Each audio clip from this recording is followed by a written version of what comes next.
Assalamualaikum warahmatullahi wabarakatuh. Perkenalkan, nama saya Rahmat Shalih Firdaus dari kelas 3 D3 Teknik Elektronika A, Politeknik Elektronika Negeri Surabaya. Pada kesempatan kali ini, saya akan mempresentasikan makalah saya yang berjudul Implementasi Keselamatan dan Kesehatan Kerja pada Bidang Boiler.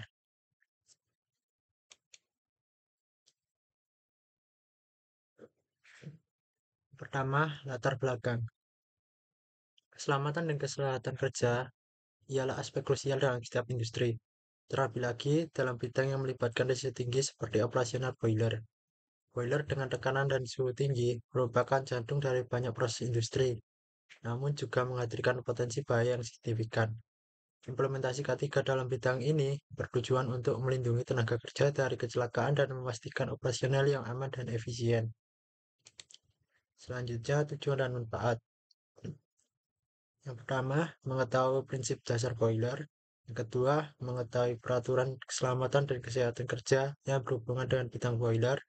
Yang ketiga, mengetahui penerapan dan keselamatan kerja pada bidang boiler.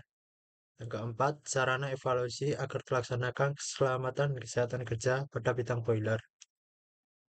Selanjutnya, prinsip dasar boiler. Boiler ialah perangkat yang digunakan untuk memanaskan air hingga menjadi uap.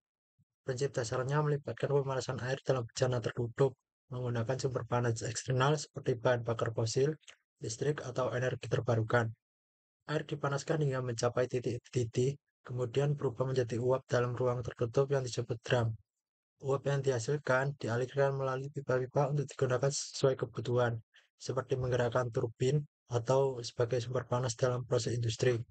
Komponen utama boiler meliputi burner untuk pembakaran bahan bakar, drum sebagai tempat pemanas air, heat exchanger untuk transfer panas, dan pipa-pipa untuk mengalirkan uap. Dengan mengubah energi bahan bakar menjadi energi termal, boiler memainkan peran vital dalam berbagai aplikasi industri dan pembangkit listrik. Selanjutnya, peraturan-peraturan ketiga. Yang pertama, Undang-Undang UAP 1930. Yang kedua, Peraturan UAP 1930. Yang ketiga, Permenaker nomor per 01 garis miring Min garis miring 1988 tentang kualifikasi dan kewenangan operator pesawat uap.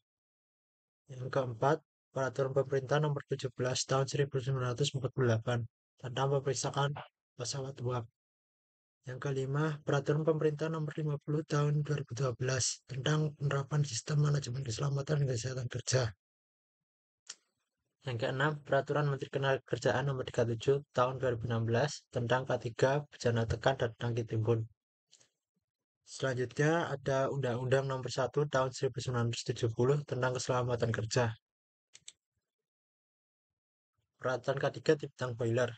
Yang pertama ada helm safety, yang kedua ada sepatu safety, yang ketiga ada air plug, yang keempat ada respirator, yang kelima ada kacamata, yang keenam ada sarung tangan, dan yang ketujuh ada wearplug. Selanjutnya potensi bahaya pengoperasian boiler. Dari data potensi bahaya pengoperasian boiler menunjukkan bahwa ada kemungkinan akan terjadinya resiko kerja di ruang boiler, mulai terjadinya cedera kecil hingga cedera serius yang mengakibatkan kematian.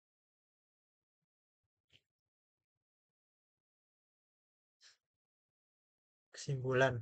Yang pertama, boiler merupakan alat yang berfungsi untuk menghasilkan uap bertekanan tinggi yang digunakan untuk mendukung proses produksi dalam suatu pabrik. Yang kedua, terdapat beberapa peraturan yang berhubungan dengan boiler, seperti Undang-Undang UAP 1930, Peraturan UAP tahun 1930, Permenaker nomor per 01 garis miring Min garis miring 1988 tentang kualifikasi dan kewenangan operator pesawat UAP. Yang ketiga, kasus-kasus kecelakaan yang terjadi di berbagai pabrik di Indonesia menunjukkan bahwa kegagalan sistem dan kurangnya perawatan rutin dapat menyebabkan insiden yang merugikan baik bagi pekerja maupun perusahaan.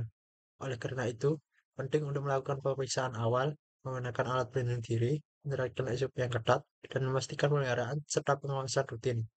Yang keempat, budaya keselamatan di tempat kerja dengan partisipasi aktif dari manajemen dan pekerja ialah kunci untuk menciptakan lingkungan kerja yang aman dan efisien. Sekian yang dapat saya sampaikan. Semoga dapat berguna bagi kita semua. Terima kasih. Wassalamualaikum warahmatullahi wabarakatuh.